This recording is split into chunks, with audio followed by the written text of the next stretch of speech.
Hello everyone, my name is Gurpreet Singh and thank you for joining me today. I'm presenting my work for LIS 508 Information Users and Uses. My post is titled Supporting Immigrant Information Behaviors in the Public Library.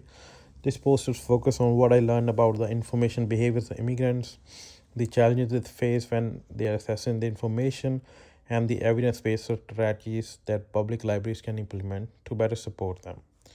I choose immigrants as my user group not only because of the strong research available online, but also because this topic is personally meaningful to me. As someone who moved to Canada at a young age, I have seen firsthand how confusing, emotional, and overwhelming this search for reliable information can be.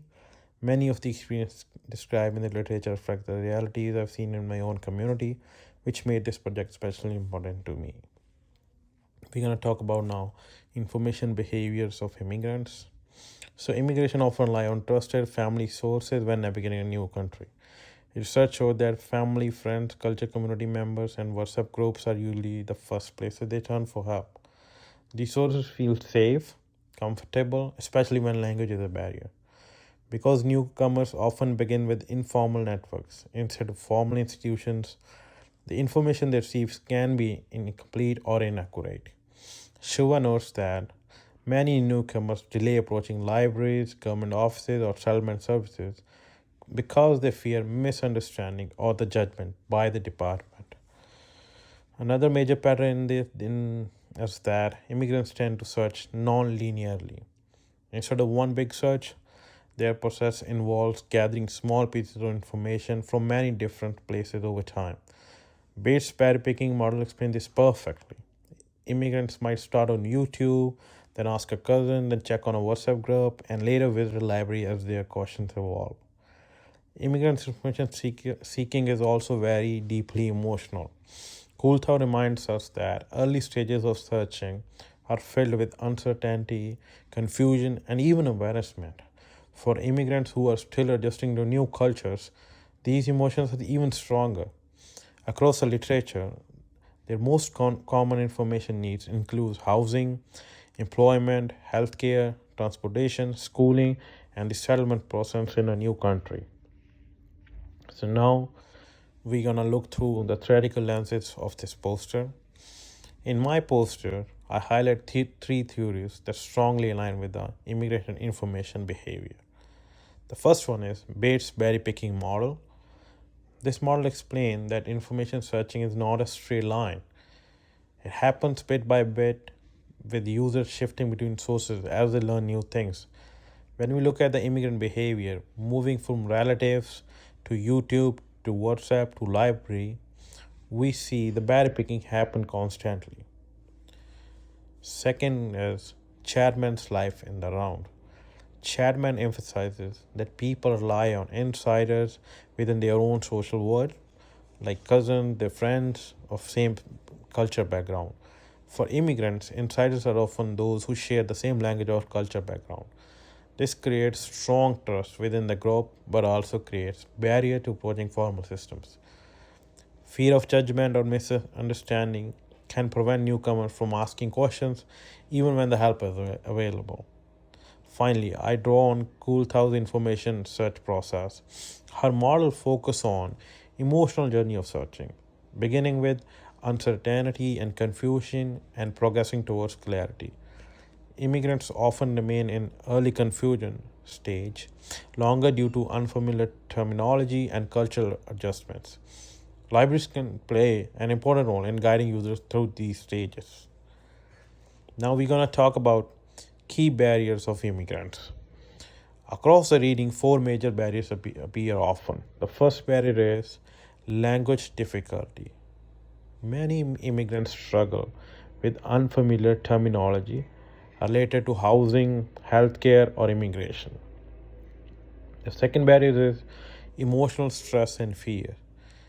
Newcomers may hesitate to ask for help because they fear being judged or misunderstood. Coulter's model explains how these emotions can delay help seeking by the immigrants. The third barrier is over reliance on informal networks. Also, family and community groups are comforting, they are not always accurate sources. Shua notes that this can lead to wrong expectations or misunderstanding. The fourth barrier is difficulty evaluating digital information. Finnegan's research shows that many immigrant groups struggle with the misinformation or assume that anything shared online is trustworthy. Now we're going to talk about evidence based service improvements, what we can improve in the library systems. So, based on research, libraries have a powerful role in bridging these gaps. My poster highlight four strategies. The first one is multilingual and peer supporting programming. Partnering with the culture community members or the multilingual volunteers helps newcomers feel represented. Chapman's theory shows that grows when insiders are involved. Second is library can offer guided information pathways.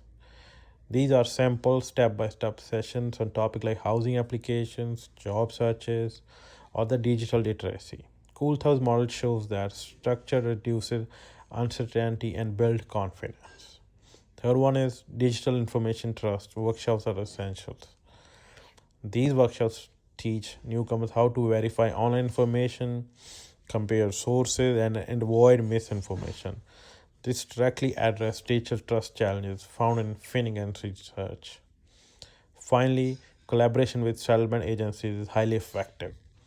Settlement workers are often trusted insiders. Co-delivering programs helps newcomers transition from informal help to reliable formal systems, as supported by Shiva's findings. So, what do we expect from these?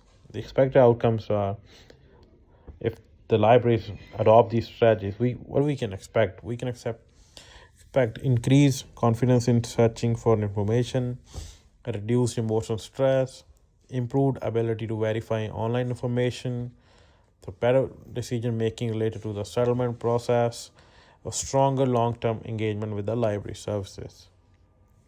Now we're going to conclude this poster. In conclusion, understanding information behavior through berry picking, life in the round, and the information search process allow libraries to design services that reflect how newcomers actually search, feel, and learn. By using evidence-based strategies, public library can create welcoming, culturally aware, and emotionally supportive environments. These services help immigrants build confidence, stability, and a sense of belonging in their new communities.